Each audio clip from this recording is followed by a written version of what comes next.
How's it going, everybody? Today I'm going to be watching the new Leagues 3 Shattered Relics intro video, I guess is the best way to put it, that Jagex put out today. So I've got about halfway through, a little bit earlier, and decided to come to the computer and actually sit down and kind of react to it live. There's some really interesting stuff so far. I don't know, I'm gonna be honest, I haven't been paying a ton of attention to Leagues, but this came out and it looks really dope, and it's getting me super hyped, so we're gonna watch it together.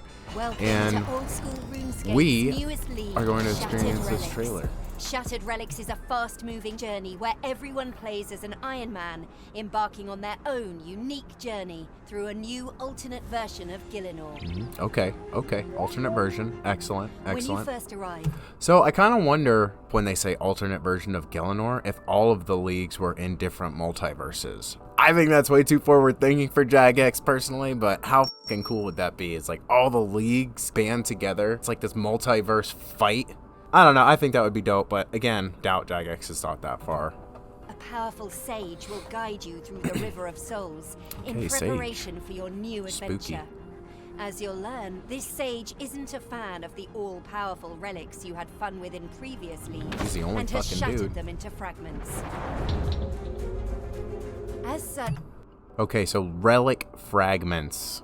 These are really interesting because you're going to be able to like mix and match a lot of these into different combinations. So you're going to be able to experiment with a lot of different sets. As such, relics are handled very differently in this league, with their fragments proving weaker in isolation. But on the flip side, they are interchangeable. So just looking at this really quickly, it looks like some pretty basic stuff for tier this. I don't know if this is tier 1 or 2. It looks like tier 1. Oh, they have levels. Okay. Based on the scroll bar, it looks like there's a lot of utility relics as well. This is kind of expected, the combat triangle being introduced and having somebody pick which style they're going to go for. But I'm really excited at how much we can theory craft with everything that's south of that list, the combat triangle list. And not the permanent choices they were before.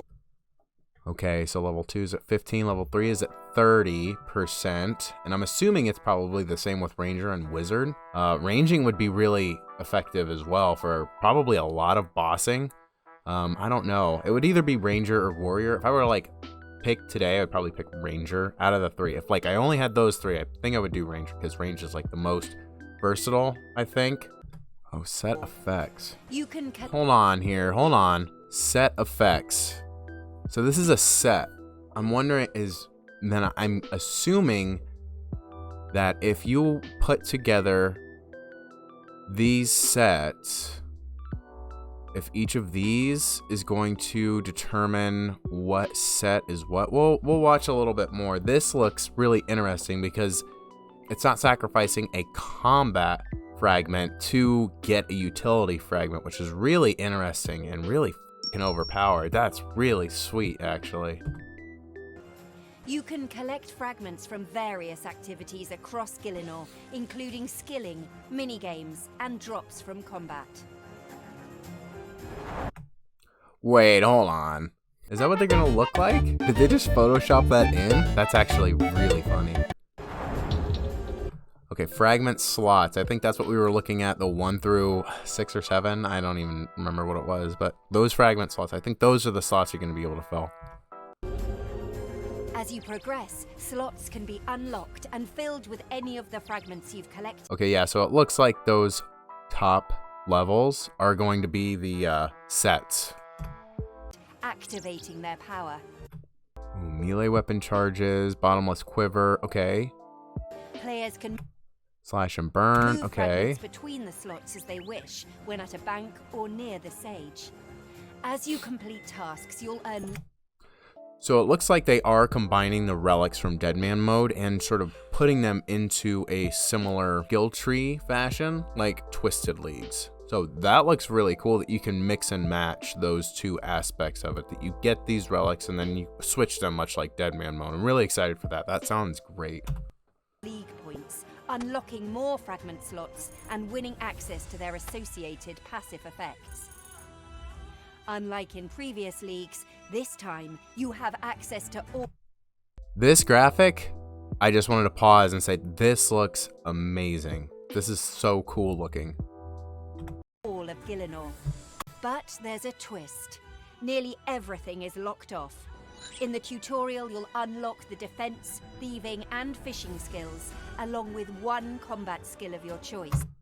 So that's wild. Okay, we're going to give you these 3 skills, and then we're also going to give you one combat skill. I'm assuming that you're going to be able to mix and match these combats, or probably unlock them as you progress. Let's watch a little bit further. That is a crazy, crazy choice, I think. Plus, you have a League 5 times XP multiplier. Excellent. Run energy does not drain. That's dope. Clues you have not started are stackable as scroll boxes. That is also amazing and should be an unlock in the main game. Each of the main areas in Shattered Relics contains a waystone waiting to be unlocked, granting unlimited free teleports around the world. Now on that one, I wonder if the only thing you have to do to unlock that waystone is just visit it.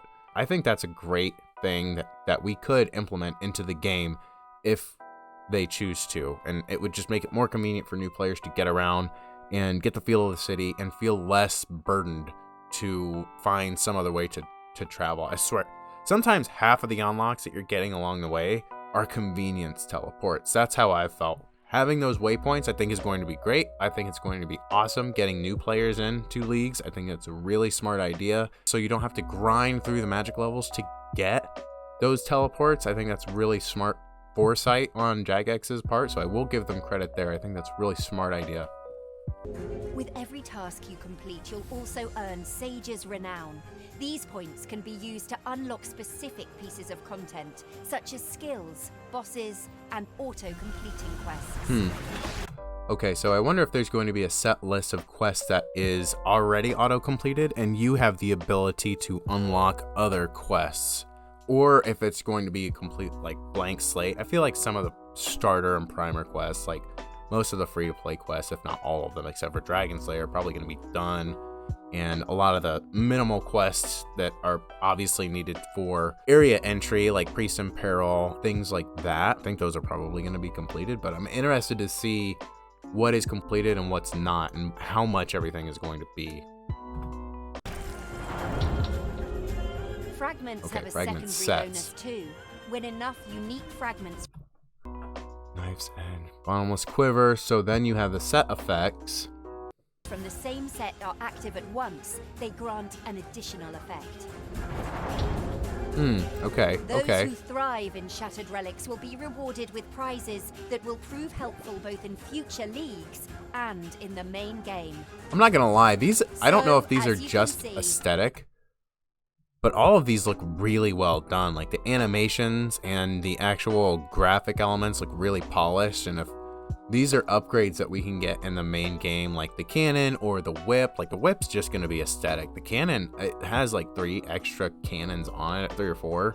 So who knows if that's going to be an upgrade to the dwarf multi-cannon, and if that's going to be something where you can apply an upgrade to it.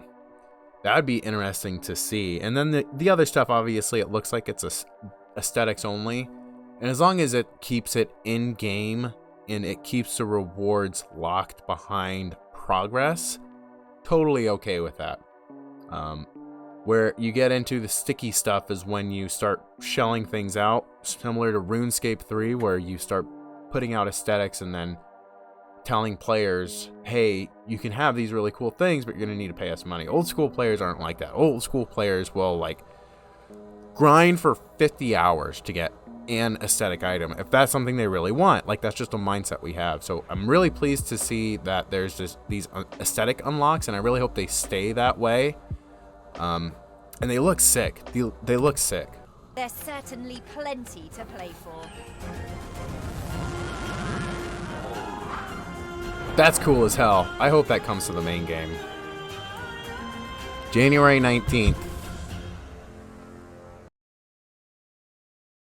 Right, so that was Leagues 3. It was announced earlier today. This was a large trailer, a lot of relic unlocks, a lot of mechanics were revealed today. I'm really excited to try Leagues. I've never tried Leagues before. I just haven't had time, or haven't had the energy to do that, but this year, I'm hoping that I can put a lot of time into that. If that's something that interests you and you'd like to see that content, please let me know below in the comments. Again, these are my personal opinions. I'd love to hear from everybody else, see what you guys think, what you're excited for, what you're not, and what your plan going in after knowing this information is going to be. Let me know in the comments. If you liked what you saw and you would like more videos like this, consider leaving a like. And if you would continue to like to see content like this, maybe even subscribe if you're feeling especially cheeky. Thanks so much, guys. Happy scaping. We'll see you in Leagues.